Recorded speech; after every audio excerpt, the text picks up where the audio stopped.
ವಿಠ್ಠಲ ರುಕುಮಾಯಿ ಜ್ಯೋತಿಷ್ ಶಾಲೆಗೆ ಸ್ವಾಗತ ಸುಸ್ವಾಗತ. ಸಮರ್ಥ ಪುರುಷ 24 ಡಿಸೆಂಬರ್ 1990 8 ಗಂಟೆ 15 ಮುಂಬೈಯಲ್ಲಿ ಜನನ. ಪೂರ್ವಭಾದ್ರಪದ ನಕ್ಷತ್ರ, ಮೀನ ರಾಶಿ, ಕರ್ಕ ಲಗ್ನದಲ್ಲಿ ಜನನ.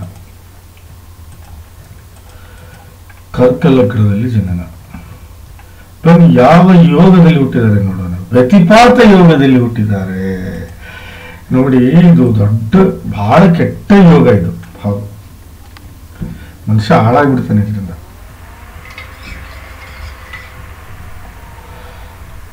%100%.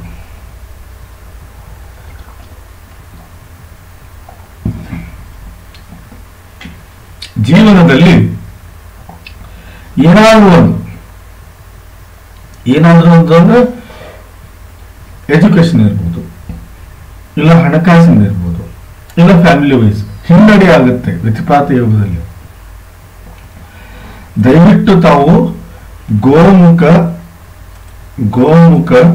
ಪ್ರಸವ ಪೂಜೆ ಮಾಡ್ಕೊಳ್ಳಿ. 100% ನಿಮ್ಮ ಇಷ್ಟಾರ್ಥಗಳು ಈಡೇರ್ತಾವೆ. ಇಲ್ಲ ಅಂದ್ರೆ ಆಗೋದಿಲ್ಲ. ಗೋಮುಖ ಪ್ರಸವ ಪೂಜೆ ಮಾಡಿಸ್ಕೊಳ್ಳಿ. ನೋಡಿ, ಸೂಪರ್ ಜಾತಕ ಆದ್ರೂ ಅಡ್ಡಿಲ್ಲ. ಹೌದು,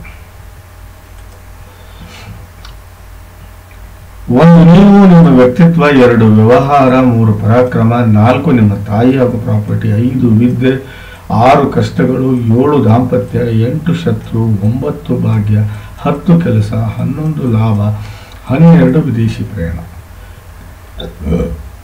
ಯಾವುದೇ ಗ್ರಹ ಇರಲಿ, ಅದು 0 to 6 ಆಗಲಿ ಅಥವಾ 24 to 29 ಆಗಲಿ, ಅಂದ್ರೆ ಲಾಭ ಆಗಲ್ಲ. 6 ರಿಂದ 24 ಇರಬೇಕು. ಆದರೆ 0 to 6 ಅಂದರೆ 0 to 10 years ಅಂತ ಅರ್ಥ. 24 to 29 ಅಂದರೆ 65 ರಿಂದ 100 ವರ್ಷ ಅಂತ ಅರ್ಥ. 6 ರಿಂದ 24 ಅಂದರೆ 15 ರಿಂದ 60 ವರ್ಷ ಅಂತ ಅರ್ಥ. ನೋಡಿ, ಇದನ್ನು ನಾವು ಬಾಲ್ಯಾವಸ್ಥೆ ಅಂತ ಕರೆದ್ರೆ, ಇದನ್ನು ವೃದ್ಧಾಪ್ಯಾವಸ್ಥೆ ಅಂತ ಕರಿತೀವಿ, ಇದನ್ನ ಯೌವನಾವಸ್ಥೆ ಅಂತ ಕರಿತೀವಿ. ಯಾವುದೇ ಗ್ರಹ ಯೌವನಾವಸ್ಥೆಯಲ್ಲಿದ್ರೆ 100 ಲಾಭ ಆಗುತ್ತೆ. ನೋಡಿ, 1, 4, 7, 10 ಕೇಂದ್ರ ಆದ್ರೆ, 2 ಹಾಗೂ 11 ಇವನು ಲಾಭೇಶ, ಇವನು ಧನೇಶ. ಅದೇ ರೀತಿ ಇದು ಲಾಭೇಶ, ಇದು ಧನೇಶ ಅಂತ ಕರಿತೀವಿ ನಾವು ಇದನ್ನ. ಹೌದಾ? ಅದೇ ರೀತಿ 1, 5, 9 ತ್ರಿಕೋನ ಅಂದ್ರೆ 6, 8, 12 ಭಾರಿ ಕೆಟ್ಟ ಸ್ಥಾನ. 3 50-50, ಒಳ್ಳೆಯದು ಮಾಡಬಹುದು, ಕೆಟ್ಟದ್ದು ಮಾಡಬಹುದು. ಹಾಗಾದರೆ ಕರ್ಕ ಲಗ್ನದ ಯೋಗಕಾರಕ ಗ್ರಹ ಯಾವುದು? ಒಂದನೇದೇ ಚಂದ್ರ, 2ನೇದು ಗುರು, 3ನೇದು ಕುಜ, 4ನೇದು ಶುಕ್ರ, ತಾತ್ಕಾಲಿಕ ಮಿತ್ರ ಸೂರ್ಯ. ರಾಹು ಮತ್ತು ಕೇತು ಅತಿ ದೊಡ್ಡ ವಿರೋಧಿಗಳಾದರೆ, ಶನಿ ಅತಿ ದೊಡ್ಡ ವಿರೋಧಿ, ಬುಧ ಅತಿ ದೊಡ್ಡ ವಿರೋಧಿ.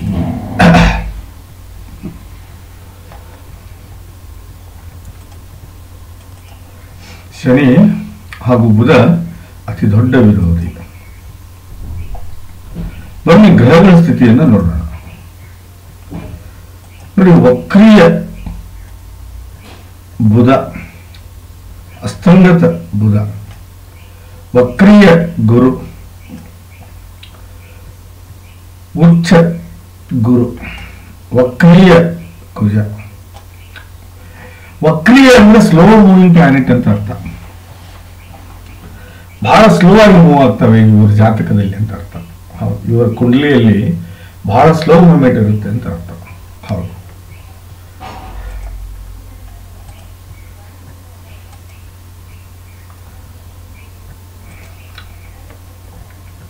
ನೋಡಿ, ಗುರು ಸ್ವಂತ ಮನೆಯಲ್ಲಿದ್ದಾನೆ. ನಾನು ಯಾವಾಗಲೂ ಹೇಳ್ತೀನಿ ನಿಮಗೆ. ಹೌದು, ಶನಿಯಿಂದ ಸಸ ಮಹಾಪುರುಷ ರಾಜಯೋಗ, ಗುರುನಿಂದ ಕುಜನಿಂದ ರುಚಕ ಮಹಾಪುರುಷ ರಾಜಯೋಗ, ಶುಕ್ರನಿಂದ ಮಾಲಿವ ಮಹಾಪುರುಷ ರಾಜಯೋಗ, ಬುಧನಿಂದ ಭದ್ರ ಮಹಾಪುರುಷ ರಾಜಯೋಗ, ಗುರುನಿಂದ ಹಂಸ ಮಹಾಪುರುಷ ರಾಜಯೋಗ. ಇಲ್ಲಿ ಹಂಸ ಮಹಾಪುರುಷ ರಾಜಯೋಗ ಆಗಿದೆ.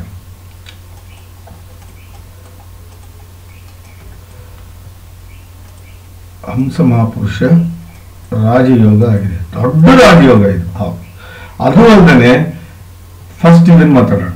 ಗುರು 9ನೇ ಭಾವದ ಸ್ವಾಮಿ 1ನೇ ಮನೆಯಲ್ಲಿ ಕೂತಿದ್ದಾನೆ. ಬೇಡ, ಈಗ ನಾವು ಮಾತಾಡೋದು ಫಸ್ಟ್ ಇದನ್ನ ಮಾಡೋಣ. 9ರಿಂದ ಮತ್ತು 1ನೇ ಭಾವದ ಫಲವನ್ನು ನೋಡೋಣ, ಆಮೇಲೆ ಸರಿಯಾಗಿ ಕರೆಕ್ಟಾಗಿ ನೋಡೋಣ.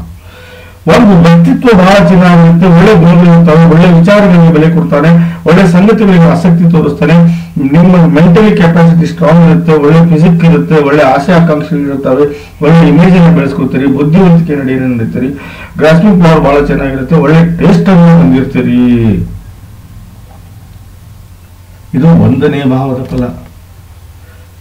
ಅದೇ ರೀತಿ ಹೌದಾ, ಅದೇ ರೀತಿ 9ನೇ ಭಾವದ ಫಲವನ್ನು ಅನುಭವಿಸ್ತೀರಿ ನೀವು ಇಲ್ಲಿ.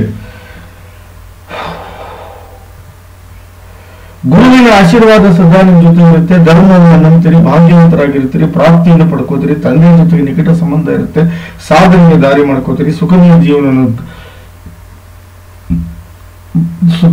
ಜೀವನವನ್ನು ಕಳೀತೀರಿ, ಗೆಲುವು ಸದಾ ನಿಮ್ದಾಗಿರುತ್ತೆ, ಸಂಬಂಧಿಗಳಿಗೆ ಸಹಾಯ ಮಾಡ್ತೀರಿ, ಸಂಬಂಧಿಗಳಿಂದ ಸಹಾಯ ತಗೋತೀರಿ, ದೇವರ ಆಶೀರ್ವಾದ ಸದಾ ನಿಮ್ಮ ಜೊತೆಗಿರುತ್ತೆ, ಬಹಳ ಲಕ್ಕಿಯಾಗಿರ್ತೀರಿ, ಪುಣ್ಯದ ಕೆಲಸ ಮಾಡ್ತೀರಿ, ಮನೆಯಲ್ಲಿ ನೆಮ್ಮದಿ ಸುಸಂಸ್ಕೃತಿಯನ್ನು ತರ್ತೀರಿ. ಇದು 9ನೇ ಭಾವದ ಫಲ. ನೋಡಿ,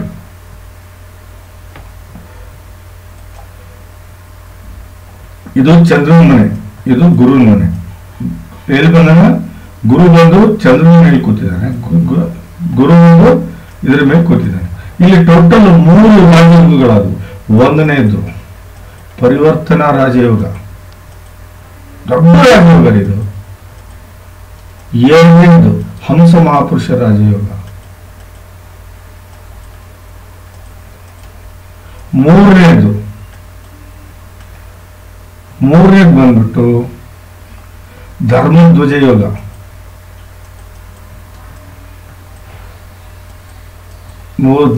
4ನೇದು ಶ್ರೇಷ್ಠ ಮಹಾಲಕ್ಷ್ಮಿ ಯೋಗ. 9ನೇ ಮನೆ ಸ್ವಾಮಿ ನೋಡಿ, ಶ್ರೇಷ್ಠ ಮಹಾಲಕ್ಷ್ಮಿ ಯೋಗ.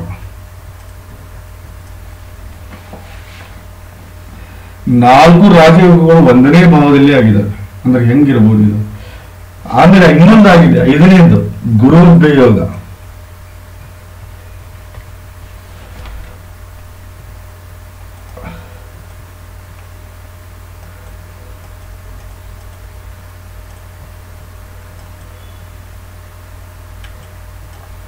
ಗುರುರ್ಭ್ಯ ಯೋಗ 5 ರಾಜಯೋಗಗಳಾಗಿದ್ದಾವೆ. ಪರಿವರ್ತನಾ ರಾಜಯೋಗ, ಹಂಸ ಮಹಾಪುರುಷ ರಾಜಯೋಗ, ಧರ್ಮಧ್ವಜ ಯೋಗ, ಶ್ರೇಷ್ಠ ಮಹಾಲಕ್ಷ್ಮಿ ಯೋಗ, ಗುರುರ್ಭ್ಯ ಯೋಗ. 5 ರಾಜಯೋಗಗಳು 1ನೇ ಭಾವದಲ್ಲಿ ಆಗಿದ್ದಾವೆ. ಅಂದ್ರೆ ಹೆಂಗೆ ಅಂತ ನೋಡಿ. ಗುರುರ್ಭ್ಯ ಯೋಗ ಇನ್ನೊಂದು ಗುರುವಿನ ಆಶೀರ್ವಾದ. ಒಬ್ಬ ಗುರುವಿನ ಆಶೀರ್ವಾದ ಸದಾ ನಿಮ್ಮ ಜೊತೆಗಿರುತ್ತೆ, ಮತ್ತು ಒಳ್ಳೆ ಕ್ಯಾರೆಕ್ಟರ್, ಒಳ್ಳೆ ಗುಣಗಳು, ಒಳ್ಳೆ ವಿಚಾರಗಳನ್ನು ಮಾಡುವಂತ ವ್ಯಕ್ತಿತ್ವ ಆಗಿರ್ತಾನೆ. ಅದಕ್ಕೆ ಗುರುರ್ಭ್ಯ ಯೋಗದ ಕ್ವಾಲಿಟಿ ಅದು. ಅದೇ ರೀತಿ ಶ್ರೇಷ್ಠ ಮಹಾಲಕ್ಷ್ಮಿ ಯೋಗದಲ್ಲಿ ಸಂಪತ್ತು, ಐಶ್ವರ್ಯ, ದಾಂಪತ್ಯ, ವಿದ್ಯೆ, ಕಟ್ಟಿಟ್ಟ ಬುತ್ತಿ ಅಂತ ಅರ್ಥ. ಧರ್ಮಧ್ವಜ ಯೋಗದಲ್ಲಿ ಜೀವನದಲ್ಲಿ ಒಂದು ದಿನ ಗುಡಿಯನ್ನು ಕಟ್ಟಿಸ್ತಾನೆ, ಗುಡಿಗೆ ಅವರು ಸೆಕ್ರೆಟರಿ ಆಗಿರ್ತಾರೆ. ಗುಡಿ ಧರ್ಮ, ದಾನ, ದೇವರ ಕೆಲಸದಲ್ಲಿ ತನ್ನನ್ನು ತಾನು ತೊಡಗಿಸ್ಕೊಳ್ತಾನೆ ಅನ್ನೋದಕ್ಕೆ ಧರ್ಮಧ್ವಜ ಯೋಗ ಅಂತ ಕರಿತೇವೆ. ಪಂಚಮಹಾಪುರುಷ ರಾಜಯೋಗ ರಾಹು ಆಗಲಿ, ಕೇತು ಆಗಲಿ, ಸೂರ್ಯ ಆಗಲಿ, ಚಂದ್ರನಿಂದ ಆಗುವಂತ ಯೋಗಗಳಲ್ಲ. ಇವು 5 ರಾಜಯೋಗಗಳಿದಾವೆ. ಹಂಸ ಮಹಾಪುರುಷ ರಾಜ ಅದರಲ್ಲಿ ಒಂದು. ನೋಡಿ, ಬುಧನಿಂದ ಭದ್ರ, ಶುಕ್ರನಿಂದ ಮಾಲಿಂಗ, ಕುಜನಿಂದ ರುಚಿಕ, ಶನಿಯಿಂದ ಸಸ, ಗುರುವಿನಿಂದ ಹಂಸ ಮಹಾಪುರುಷ ರಾಜಯೋಗ ಜನರೇಟ್ ಆಗುತ್ತೆ. ಯಾರ ಜಾತಕದಲ್ಲಿ ಹಂಸ ಮಹಾಪುರುಷ ರಾಜಯೋಗ ಆಗುತ್ತೋ ಅವರು ಬಹಳ ಒಳ್ಳೆ ಕ್ಯಾರೆಕ್ಟರ್ ಹೊಂದಿರ್ತಾರೆ, ನೀತಿವಂತರಾಗಿರ್ತಾರೆ, ರೀತಿವಂತರಾಗಿರ್ತಾರೆ, ಬುದ್ಧಿವಂತರಾಗಿರ್ತಾರೆ, ಶ್ರೇಷ್ಠ ವಿಚಾರಕರಾಗಿರ್ತಾರೆ. ಹಿರಿಯರ ಮೇಲೆ ವಿಪರೀತ ಪ್ರೇಮ ಪ್ರೀತಿ ಇರುತ್ತೆ, ಕಿರಿಯರ ಮೇಲೆ ಬಹಳ ಪ್ರೇಮದಿಂದ ನಡ್ಕೋತಾರೆ, ಅವ್ರ ಕ್ಯಾರೆಕ್ಟರ್ ಬಹಳ ಚೆನ್ನಾಗಿರುತ್ತೆ. ಪರಿವರ್ತನಾ ರಾಜಯೋಗ ದೊಡ್ಡ ರಾಜಯೋಗ ಇದು. ಗಜಕೇಸರಿ ಯೋಗದಷ್ಟೇ ಜೀವನದಲ್ಲಿ ಎಲ್ಲಾ ರೀತಿಯ ಸುಖವನ್ನು ಅನುಭವಿಸುವಂತ ಯೋಗವೇ ಪರಿವರ್ತನಾ ಯೋಗ. ಸ್ಥಾನ, ಮಾನ, ಸಂಪತ್ತು, ಐಶ್ವರ್ಯ, ಕೀರ್ತಿ, ಯಶಸ್ಸು, ಸಕ್ಸಸ್ಸು ಎಲ್ಲವೂ ಪರಿವರ್ತನಾ ರಾಜಯೋಗದಿಂದನೇ ಬರುತ್ತೆ. ಹೌದು, ಯಾರ ಜಾತಕದಲ್ಲಿ 5 ರಾಜಯೋಗ ಅಂತ ಅವ್ರಿಗೆ ಒಳ್ಳೆ ತಂದೆ ತಾಯಿ, ಅಣ್ಣ ತಮ್ಮ, ಅಕ್ಕ ತಂಗಿ, ಯಶಸ್ಸು, ಆರೋಗ್ಯ, ಐಶ್ವರ್ಯ, ಕೀರ್ತಿ, ಸಕಲ ಸಮರ್ಪಕ ಸಂಪೂರ್ಣ ಫಲವನ್ನು ಅನುಭವಿಸುವುದಂತಾನೆ ಒಳ್ಳೆ ಸಂಪತ್ತು, ಒಳ್ಳೆ ಐಶ್ವರ್ಯ, ಒಳ್ಳೆ ಪ್ರಾಪರ್ಟಿ, ಒಳ್ಳೆ ಜ್ಞಾನ, ಒಳ್ಳೆ ವಿದ್ಯೆ, ಒಳ್ಳೆ ಬುದ್ಧಿ, ಒಳ್ಳೆ ದಾಂಪತ್ಯ, ಒಳ್ಳೆ ಹೆಂಡತಿ ಮಕ್ಕಳು, ಯಶಸ್ಸು, ಕೀರ್ತಿ, ಸಾಧನೆ, ಸಮರ್ಥ ಮಾನಸಿಕ ಹಾಗೂ ದೈಹಿಕ ಶಕ್ತಿ, ಸಾಮಾಜಿಕ ಹಾಗೂ ಧಾರ್ಮಿಕ ಮುಖ್ಯ ಕೆಲಸಗಳು, ಅದು ಒಂದೇನೆ ಮಾನ, ಪ್ರತಿಷ್ಠೆ, ಸ್ಥಾನ, ಮಾನ, ಯಶಸ್ಸು, ಕೀರ್ತಿ, ಆರೋಗ್ಯ, ಆಯುಷ್ಯವನ್ನು ತಗೊಂಡು ಬಹಳ ಒಳ್ಳೆಯ ಜೀವನ ನಡೆಸ್ತಾರೆ ಅಂತ ಶಾಸ್ತ್ರ ಹೇಳುತ್ತೆ. ಹಾಗಾಗಿ ಬಹಳ ಸಕ್ಸಸ್ಫುಲ್ ಇದೆಯಾ ನೀವು ಜೀವನದಲ್ಲಿ? ಸಮರ್ಥವ್ರೆ ನೀವು ಬಹಳ ಸಕ್ಸಸ್ಫುಲ್ ಆಗಿರೋಕ್ಕೆ ಕಾರಣ ಈ 5 ರಾಜಯೋಗಗಳು ಲಗ್ನದಲ್ಲಿ ಆಗಿದ್ದಕ್ಕೆ.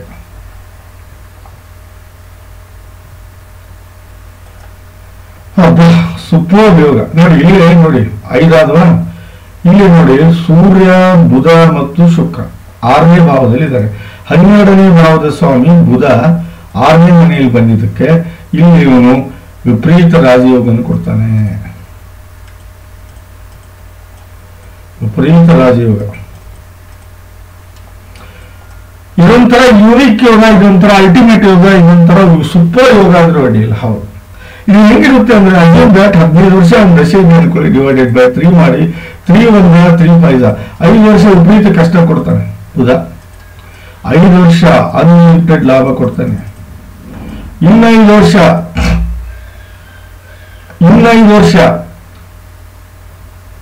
ರಿಲ್ಯಾಕ್ಸೇಷನ್ ಕೊಡ್ತಾನೆ. ಇನ್ನು 5 ವರ್ಷ ಅನ್ಲಿಮಿಟೆಡ್ ಲಾಭ ಕೊಡ್ತಾನೆ. ಅನ್ಲಿಮಿಟೆಡ್ ಲಾಭ ಅಂದ್ರೆ ಯಾವ ರೀತಿ ಅಂದ್ರೆ ಮುಟ್ಟಿದ್ದೆಲ್ಲ ವಜ್ರವೇ, ನಡೆದಿದ್ದೆಲ್ಲ ಚಿನ್ನದ ದಾರಿ, ಜೀವನಕ್ಕೂ ಉದ್ದಕ್ಕೂ ಗಳಿಸಬೇಕಾದಂತಹ ಗೌರವ, ಸಂಪತ್ತು, ಯಶಸ್ಸು, ಕೀರ್ತಿ, ಆರೋಗ್ಯ ಎಲ್ಲವನ್ನೂ ಪಡ್ಕೋತಾನೆ. ವಿಪರೀತ ರಾಜಗಳ ಕ್ವಾಲಿಟಿ. ಆದ್ರೆ ದಯವಿಟ್ಟು 7 ಕ್ಯಾರೆಟ್ ಪಚ್ಚೆ ಹಾಕೊಳ್ಳಿ. ನನ್ನ ಹತ್ರ ಸಿಗುತ್ತೆ, ಫೋನ್ ಮಾಡಿ. 7 ಕ್ಯಾರೆಟ್ ಪಚ್ಚೆ ಹಾಕೊಳ್ಳಿ. 7 ಕ್ಯಾರೆಟ್ ಪಚ್ಚೆ ಹಾಕೊಳ್ಳಿ. ಮಸ್ಟ್ ಅಂಡ್ ಶುಡ್ ಹಾಕೋಬೇಕು ನೀವು ಪಚ್ಚೆ. ಹೌದು, ಇಲ್ಲ ವಿಪರೀತ ರಾಜಯೋಗ ನಿಮ್ಗೆ ಸಿಗೋದಿಲ್ಲ. ಸೂರ್ಯ ಎಲ್ಲಿದ್ರೆ ನೀಚನಾಗಬಾರ್ದು ಅಷ್ಟೇ. ಬಟ್ ಶುಕ್ರ ನೋಡಿ 6ನೇ ಮನೆಯಲ್ಲಿ ಬಂದಿದ್ದಾನೆ. ಶುಕ್ರ 6 ಮತ್ತು 8ರಲ್ಲಿ ಬಂದ್ರೆ ಏನಾಗುತ್ತೆ ಅಂದ್ರೆ, ಒಂದು ಹೆಣ್ಣು ಸಿಗದೆ ಹೋಗ್ಬೋದು, ಮಣ್ಣು ಸಿಗದೆ ಹೋಗ್ಬೋದು, ಮಣ್ಣು ಸಿಗದೆ ಹೋಗ್ಬೋದು, ಇಲ್ಲ ಜೂಜಾಡಬಹುದು, ಇಲ್ಲ ಕೆಟ್ಟ ಚಟಗಳನ್ನು ಕಲಿಬಹುದು. ಇದರಲ್ಲಿ ಯಾವ್ದಾದ್ರೂ ಒಂದು ಆಗೇ ಆಗುತ್ತೆ. ಹೌದು, ನೀವು ಎಲ್ಲಿವರೆಗೂ ಶುಕ್ರ ಶಾಂತಿ ಮಾಡಲ್ವೋ ಇಷ್ಟರಲ್ಲಿ ಯಾವ್ದಾದ್ರೂ ಒಂದು ಎಫೆಕ್ಟ್ ಆಗೇ ಆಗುತ್ತೆ. ಹೆಣ್ಣು ಸಿಗದೆ ಹೋಗ್ಬೋದು, ಇಲ್ಲ ಹೆಣ್ಣಿನಿಂದ ಮೋಸ ಆಗ್ಬೋದು, ಇಲ್ಲ ಹಣ್ಣು ಕಳ್ಕೋಬಹುದು, ಇಲ್ಲ ಮಣ್ಣು ಕಳ್ಕೋಬಹುದು, ಆಸ್ತಿ ಕಳ್ಕೋಬಹುದು, ಇಲ್ಲ ಜೂಜು ಮತ್ತು ಕೆಟ್ಟ ಚಟಗಳನ್ನು ಕಲಿಬಹುದು. ಶುಕ್ರ 6ನೇ ಮನೆಯಲ್ಲಿ ಒಳ್ಳೆಯ ಫಲ ಕೊಡಲ್ಲ, 8ನೇ ಮನೆಯಲ್ಲಿ ಒಳ್ಳೆಯ ಫಲ ಕೊಡಲ್ಲ. ದ ಮೋಸ್ಟ್ ಡೇಂಜರಸ್ ಇದೆ. ನೀವು ಶುಕ್ರ ಶಾಂತಿ ಮಾಡಲಿಲ್ಲ ಅಂದ್ರೆ ನಡೆಯೋದಿಲ್ಲ. ಗೋಮುಖ ವ್ಯತಿಪಾತ ಯೋಗಿದೆ, ಗೋಮುಖ ಮಸಪೂಜೆ ಮಾಡಲಿಲ್ಲ ಅಂದ್ರೆ ನಡೆಯೋದಿಲ್ಲ. ಇಲ್ಲಿ ಶುಕ್ರ ಶಾಂತಿ ಬಹಳ ಅವಶ್ಯಕತೆ ಇದೆ. ಹೌದು ನೋಡಿ, ಶನಿ ತನ್ನ ಸ್ವಂತ ಮನೆಯಲ್ಲಿದ್ದಾನೆ, ಬಟ್ ರಾಹು ಬಂದು ಇಲ್ಲಿ ಶನಿ ಕಳಿಸಿದ್ದಾನೆ. ಇಲ್ಲಿ ಶಪಿತ ದೋಷ ಆಗಿದೆ. ಈ ಶಪಿತ ದೋಷದಿಂದ ನೀವು ಮುಕ್ತರಾಗಬೇಕಂದ್ರೆ ನಾಗ ಪ್ರತಿಷ್ಠಾಪನೆ ಮಾಡ್ಕೋಬೇಕು ನೀವು. ಹೌದು, ನಾಗ ಪ್ರತಿಷ್ಠಾಪನೆ ಮಾಡ್ಕೊಂಡಿದ್ದಕ್ಕರೆ ಆದ್ರೆ 100ಕ್ಕೂ 100 ಶನಿ ನಾವು ರಾಹುವಿಂದ ಪೀಡಿತನಾಗೋದು ತಪ್ಪುತ್ತೆ. ಆವಾಗ ಆಟೋಮೆಟಿಕ್ ನಿಮ್ಗೆ 7ನೇ ಭಾವ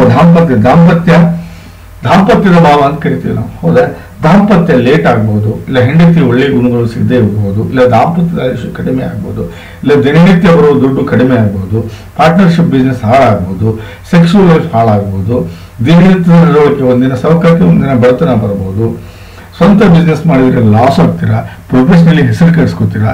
ಇಲ್ಲಿ ರಾಹು ಶಾಂತಿ ಆಗಲೇಬೇಕು. ನಾಗ ಪ್ರತಿಷ್ಠಾಪನೆ ಆಗಲಿಲ್ಲ ಅಂದ್ರೆ ಶಪಿತ ದೋಷ ದಾಂಪತ್ಯದಲ್ಲಿ ಒಳ್ಳೆಯದಲ್ಲ. 7ನೇ ಭಾವದಲ್ಲಿ ಶಪಿತ ದೋಷ ದಾಂಪತ್ಯದಲ್ಲಿ ಡಿಲೇ ಆಗ್ಬೋದು. ಡಿಲೇ ಆದ್ರೂ ನೀವು ಸುಖ ಅನುಭವಿಸದೆ ಹೋಗ್ಬೋದು. ಇವೆಲ್ಲ ಆಗುತ್ತೆ. ದಯವಿಟ್ಟು ನಾ ಹೇಳೋದನ್ನ ಅರ್ಥ ಮಾಡ್ಕೊಳ್ಳಿ. ಇಲ್ಲಿ ಬಿಟ್ಟೆ ನೀವು ನಾಗ ಪ್ರತಿಷ್ಠಾಪನೆ ಮಾಡ್ಕೊಳ್ಳಿಲ್ಲ ಅಂದ್ರೆ ನಡೆಯೋದಿಲ್ಲ. ಚಂದ್ರ 2 ಡಿಗ್ರಿ ಇದ್ದಾನೆ ನೋಡಿ, 7 ಕ್ಯಾರೆಟ್ ಮುತ್ತು ಹಾಕ್ಲೇಬೇಕು ನಿಮಗೆ. ಹೌದು, 7 ಕ್ಯಾರೆಟ್ ಮುತ್ತು ಹಾಕ್ಲೇಬೇಕು. ಇವನು 1 ಮತ್ತು 9ನೇ ಭಾವದ ಫಲವನ್ನು ಕೊಡ್ತಾನೆ. ಅದು ಅಲ್ಲದೆ ಶ್ರೇಷ್ಠ ಮಹಾಲಕ್ಷ್ಮಿ ಯೋಗನ ಕೊಡ್ತಾನೆ. ಹಾಗಾಗಿ ಇಲ್ಲಿ ಕುಜ ನೋಡಿ, ಇವನು ಯಾರು 5 ಮತ್ತು 10ನೇ ಭಾವದ ಸ್ವಾಮಿ 11ರಲ್ಲಿ ಬಂದು ಕೂತಿದ್ದಾನೆ.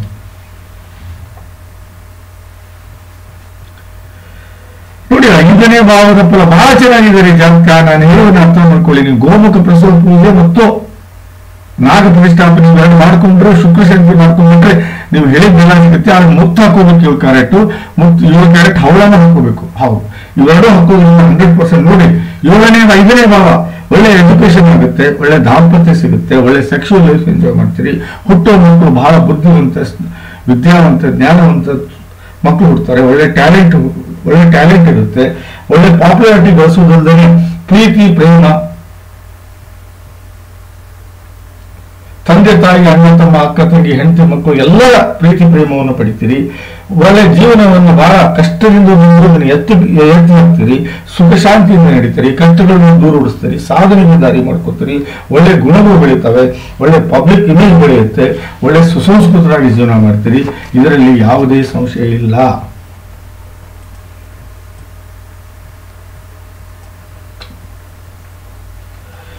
ಮಾಡುವ ಕೆಲಸದಲ್ಲಿ, ಮಾಡುವ ಕರ್ಮದಲ್ಲಿ, ಮಾಡುವ ಕೆಲಸದಲ್ಲಿ ನಿಮಗೆ ನಂಬಿಕೆ ಇರುತ್ತೆ, ಕೆಲಸದ ವಿಧಾನ ಚೆನ್ನಾಗಿರುತ್ತೆ, ಕೆಲಸದಲ್ಲಿ ಗೆಲುವು ಸಾಧಿಸ್ತೀರಿ, ಕೆಲಸದಲ್ಲಿ ಗಳಿಕೆ ನೋಡ್ಕೋತೀರಿ, ತಂದೆಯ ಜೊತೆಗೆ ಕೊನೆಯವರೆಗೂ ನಿಕಟ ಸಂಬಂಧ ಇಟ್ಕೊಂಡಿರ್ತೀರಿ. ಮಾನ, ಪ್ರತಿಷ್ಠೆ, ಸ್ಥಾನ, ಮಾನ, ಸಂಪತ್ತು, ಐಶ್ವರ್ಯ, ಪ್ರಾಪರ್ಟಿ, ಜ್ಞಾನ, ವಿದ್ಯೆ, ಬುದ್ಧಿ ಎಲ್ಲವನ್ನೂ ಪಡ್ಕೋತೀರಿ. ಇದು 10ನೇ ಭಾವದ ಫಲ.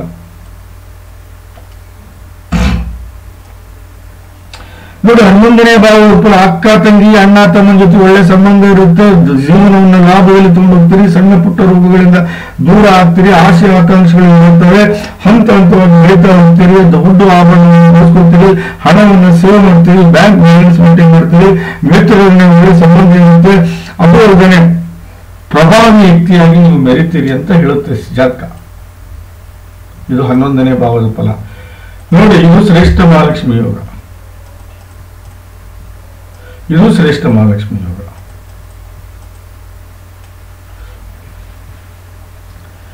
ನೋಡಿ, 5, 6, 7, 8 ರಾಜಯೋಗಗಳಿದಾವೆ. 8 ರಾಜಯೋಗಗಳು ಇಂಪಾಸಿಬಲ್. 8 ರಾಜಯೋಗಗಳು ಇಟ್ಕೊಂಡು ನೀವು ಅಳ್ತಾ ಇದ್ದೀರಾ. ಮಾಡುವ 2 ಪೂಜೆ ಮಾಡ್ಕೊಂಡ್ಬಿಡಿ, ಎಲ್ಲ ಕ್ಲಿಯರ್ ಆಗಿಬಿಡುತ್ತೆ. ಯಾರ ಜಾತಕದಲ್ಲಿ ಶ್ರೇಷ್ಠ ಮಹಾಲಕ್ಷ್ಮಿ ಯೋಗ ಆಗುತ್ತೋ ಅವರಿಗೆ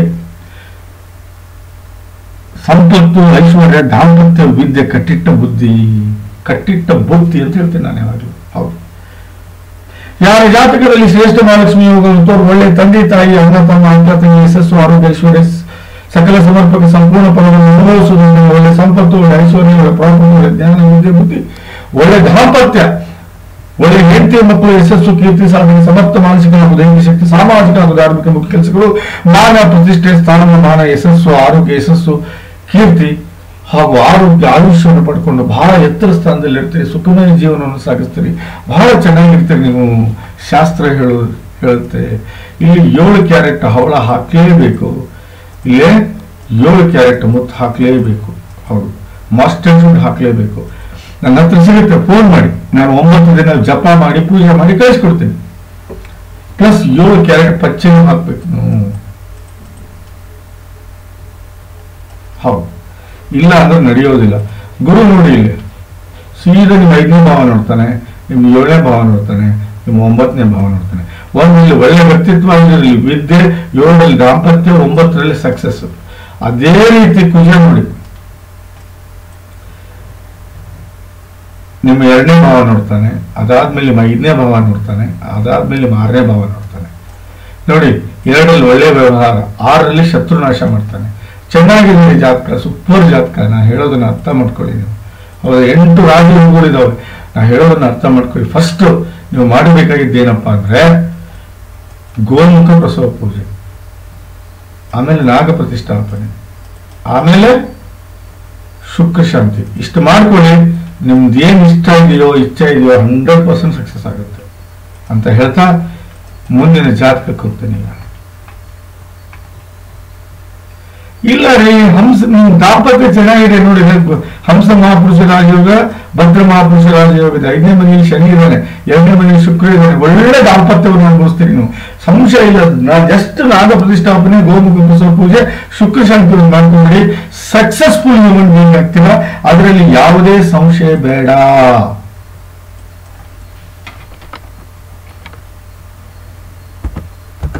ಬನ್ನಿ, ಕೆಲಸದ ವಿಚಾರವಾಗಿ ನೋಡಿ, ಶನಿ 5ನೇ ಮನೆಯಲ್ಲಿದ್ದಾನೆ, ಸೂರ್ಯ 10ನೇ ಮನೆಯಲ್ಲಿದ್ದಾನೆ, ಬುಧ 10ನೇ ಮನೆಯಲ್ಲಿದ್ದಾನೆ. ಸೊ 100% ಸಕ್ಸಸ್ಫುಲ್ ಬಿಸ್ನೆಸ್ ಮ್ಯಾನ್ ಆಗ್ತೀರಿ, ಸಕ್ಸಸ್ಫುಲ್ ವರ್ಕರ್ ಆಗ್ತೀರಿ, ಜೀವನದಲ್ಲಿ ಬಹಳಷ್ಟು ದುಡ್ಡು ಗಳಿಸ್ತೀರಿ. ಅದರಲ್ಲಿ ಯಾವುದೇ ಸಂಶಯ ಇಲ್ಲ. ಬನ್ನಿ, ಯಾವ ದಶೆಯಲ್ಲಿದ್ದೀರಾ ಈಗ? ಬುಧ ದಶೆಯಲ್ಲಿದ್ದೀರಾ ಈಗ. ಮತ್ತೆ ಅಸ್ತಂಗತ ಆಗಿದ್ದಾನೆ ಬುಧ, ಅದೇನು ಕೊಡ್ತಾನ್ರಿ ಅವನು? 7 ಕ್ಯಾರೆಟ್ ಪಚ್ಚೆ ಹಾಕುತ್ತಾನೆ. ಗೋಮುಖ ಪ್ರಸವ ಪೂಜೆ ಮಾಡ್ಕೊಳ್ಳಿ, ನಾಗ ಪ್ರತಿಷ್ಠಾಪನೆ ಮಾಡ್ಕೊಳ್ಳಿ, ಶುಕ್ರ ಶಾಂತಿ ಮಾಡ್ಕೊಳ್ಳಿ. ಬಿಟ್ಟು 7 ಕ್ಯಾರೆಟ್ ಮುತ್ತು, 7 ಕ್ಯಾರೆಟ್ ಮುತ್ತು, ಹವಳ ಹಾಗೂ ಪಚ್ಚೆ ಇವು ಮಸ್ಟ್ ಅಂಡ್ ಶುಡ್ ಹಾಕೊಳ್ಳೇಬೇಕು. ಹಾಕ್ಲಿಲ್ಲ ನಡೆಯೋದಿಲ್ಲ ಅಂತ ಹೇಳ್ತಾ ಈ ಜಾತಕದ ವಿಶ್ಲೇಷಣೆ ಮುಗಿಸ್ತಾ ಇದ್ದೀನಿ. ನಮಸ್ಕಾರ.